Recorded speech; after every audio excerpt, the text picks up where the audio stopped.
Hi friends, இப்போ நம்ம பாக்கியலட்சுமி பார்க்க அப்புறம் பாக்கியலட்சுமியில் வந்துட்டு நம்ம செலியன், இனியா, லட்டு 3 பேரும் இங்கே வெளியே போயிட்டு வர. அதுக்கப்புறம் வீட்டுக்கு திரும்ப ஏன் அம்மா வரல ஃபங்க்ஷனுக்கு அப்படின்னு சொல்லிட்டு இவங்க 3 பேர் கோச்சிக்கிறாங்க. என்ன வேலையாக இருந்தால் பசங்களை விட முக்கியம் என்னன்னு நினைக்கிறாங்க இவங்க. இப்போ இப்படி தான் பண்ணுறாங்க.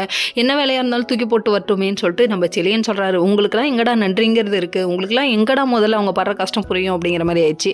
அதுக்கப்புறம் இன்னொரு பக்கம் நம்ம எழில் இருக்காரே உட்காந்து குமரி குமரி அழுகுறாரு. எங்கள் அம்மாவை நானே வர வேணான்னு சொல்லிட்டேன், அது காரணம் நான் தான் கடைசி சமயத்தில் என்ன இப்படி லாக் பண்ணிட்டானுங்க அப்படின்னு சொல்ல ரொம்ப ஃபீல் பண்ணுறாங்க. அம்மா மனசொடைஞ்சு போயிட்டாங்கன்னு சொல்லிட்டு ஃபீல் பண்ண அமிர்தா ஒரு பக்கம் ஆறுதல் சொல்ல இவங்க 2 பேரும் மாற்றி அழுகுறாங்க. ஐயோ அழுகிற சீனை காமிக்காதீங்கடா, தாங்க முள்ளடா அப்படிங்கிற மாதிரி இருக்குது. சரி விடுங்க, அழகாக இருக்கிற கண்ணில் ஆனந்த கண்ணீர் வரலாம், ஆனால் ரத்த கண்ணீர் வரலாமா அப்படிங்கிற மாதிரி ஆயிடுச்சு. சரி விடுங்க, இவங்களுக்கு என்னதான் ஒரு ஆறுதலை போட்டாலும் இன்னொரு பக்கம் வந்துட்டு நம்ம பாக்கியா எதை ஏன் கவலைப்படாமல் வேலையை செய்ய ஆரம்பிச்சிட்டாங்க.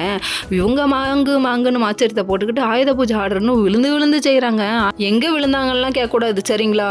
அதுக்கப்புறம் நம்ம கோபி இருக்காரு, அவரு தானாக பேசிகிட்டு இருக்காரு. எதுக்குடாப்பா இப்படி பேசி சிரிச்சிட்டு இருக்கேன்னு வந்து ராதிகா போட்டு வாங்குறாங்களாமா பக்கத்தில் உட்காந்து. அவங்க என்ன சொல்கிறாங்கன்னா, நான் எப்படியோ பாக்கிய வர விட மாட்டேன்னு நான் சொன்னதை செஞ்சுட்டேன்ல, நான் எப்படியாப்பட்டாப்பா எல்லாத்தையும் மடக்கிட்டேன்ப்பா, ஆனால் இந்த எலியில் மடக்க முடியலப்பா அப்படின்னு சொல்லிட்டு இருக்காங்க. அவங்க அம்மா வரலையும், அதுக்கு தான் குமரி அழுகுறான். அது காரணமே நான் தாங்கிறது அவனுக்கு தெரியும் இல்லை, தெரிஞ்சிருச்சு இல்லை அப்படிங்கிற மாதிரி சொல்கிறாங்க. சொன்னதுக்கப்புறமா ரொம்ப ஹர்ட் ஆகிட்டாங்க. அதுக்கப்புறம் போட்டு வாங்கினாங்க. ஓ பாக்கியா வர விட மாட்டேன், ஒரு பிளான் வச்சுருக்கேன்னு சொன்னீங்களே, அது இதுதானான்னு சொல்லி போட்டு வாங்க. காட்டெருமை உளறிடுச்சிங்க. அதுக்கப்புறம் மடிக்கிறான் காட்டெருமை மடிக்கிறான் அந்த மாதிரி ஆயிடுச்சு. வர வில்லத்தனமாக நீ இறங்குற, ரொம்ப கொடூரமாக பண்ணுற அப்படின்னு சொல்லி திட்டி விட்டு கிளம்பிட்டாங்க. ஓகே.